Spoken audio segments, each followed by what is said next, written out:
ആലപ്പുഴയുടെ നഗര സൗന്ദര്യത്തിന് മാറ്റുകൂട്ടുന്നത് കനാൽ കരയിലെ ഇടതൂർന്ന വൻമരങ്ങളാണ്. ദേശാടന കിളികൾ ഉൾപ്പെടെയുള്ള പക്ഷികളുടെ ആവാസ കേന്ദ്രമായി മാറിയ കനാൽ കരയിലെ 110 വൻമരങ്ങളുടെ കടക്കിലാണ് അധികാരികൾ കത്തിവെക്കാൻ ഒരുങ്ങുന്നത്.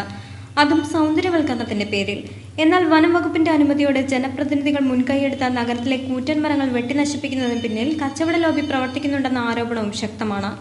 തണൽമരം വെട്ടിനശിപ്പിക്കുന്ന അധികൃതരുടെ നടപടികൾക്കെതിരെ നഗരത്തിലെ വിദ്യാർത്ഥി സമൂഹം വേറിട്ട വഴിയിലൂടെ പ്രതിഷേധിച്ചു. അവരുടെ പ്രതിഷേധങ്ങൾക്ക് പിന്തുണയറിയിച്ച് സാമൂഹിക പാരിസ്ഥിതിക രംഗത്തെ പ്രമുഖരും അണിനിരന്നു. കറുത്ത ബാഡ്ജ് ധരിച്ച് മരം മുറിക്കരുതെന്ന സന്ദേശം എഴുതിയ പ്ലക്കാർഡുകൾക്ക് പുറമെ വൃക്ഷത്തൈകൾ കൈയിലേന്തിയാണ് വിദ്യാർത്ഥി സമൂഹം പ്രതിഷേധ പ്രകടനം നടത്തിയത്. തുടർന്ന് വെട്ടിയെറിയപ്പെടാൻ വിധികാത്തു നിൽക്കുന്ന മരങ്ങളെ കെട്ടിപ്പുണർന്ന് വെട്ടരുത് എന്ന ഉച്ചത്തിൽ മുദ്രാവാക്യങ്ങൾ മുഴക്കി.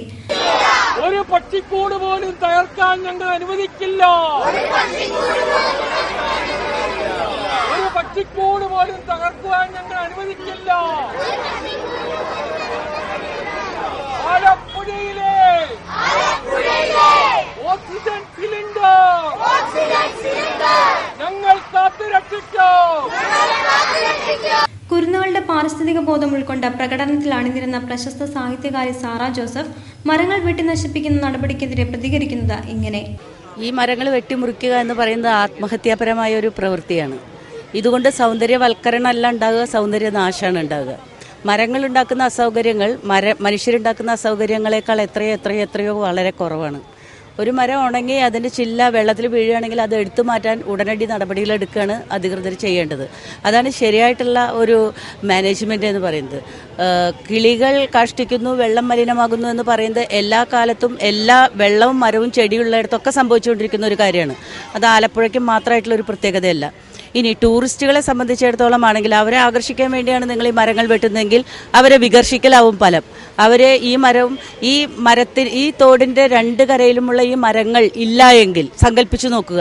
ഈ ഒരു വെളിംപ്രദേശം പോലെയുള്ള ഈ ആലപ്പുഴയിലെ ഈ ഒരു തോടിനെയും ഇതിലെ ബോട്ട് യാത്രയും ഒരു ടൂറിസ്റ്റും ആസ്വദിക്കാൻ പോകുന്നില്ല.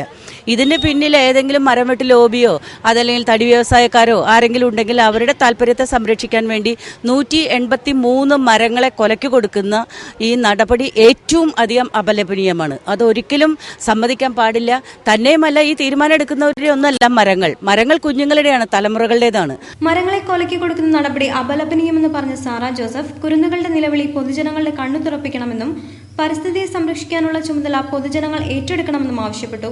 അതേസമയം പ്രകടനം നടത്തിയ വിദ്യാർത്ഥികൾ ആലപ്പുഴ കൊമേഴ്ഷ്യൽ കനാലിന്റെ തീരങ്ങളിൽ വൃക്ഷത്തൈകൾ നട്ട പ്രതിഷേധത്തിന്റെ പുതിയ മുഖം സമൂഹത്തിന് കാണിച്ചു കൊടുത്തു. ആലപ്പുഴയുടെ നഗര സൗന്ദര്യത്തിന് മേൽ കടക്കൽ കത്തിവെക്കാൻ ഒരുങ്ങിയാണ് അധികാരികളുടെ ഇത്തരം കാടത്ത നടപടികൾക്കെതിരെ പ്രതിഷേധം ശക്തമാവുകയാണ്. നടപടികളിൽ നിന്നും പിന്മാറാൻ അധികൃതർ തയ്യാറാകാത്ത പക്ഷം വരും ദിനങ്ങളിൽ പ്രതിഷേധം മൂർച്ഛിക്കാനാണ് സാധ്യത. ക്യാമറമാൻ മർഡോണയോടൊപ്പം Asha J Antony, Alleppey news.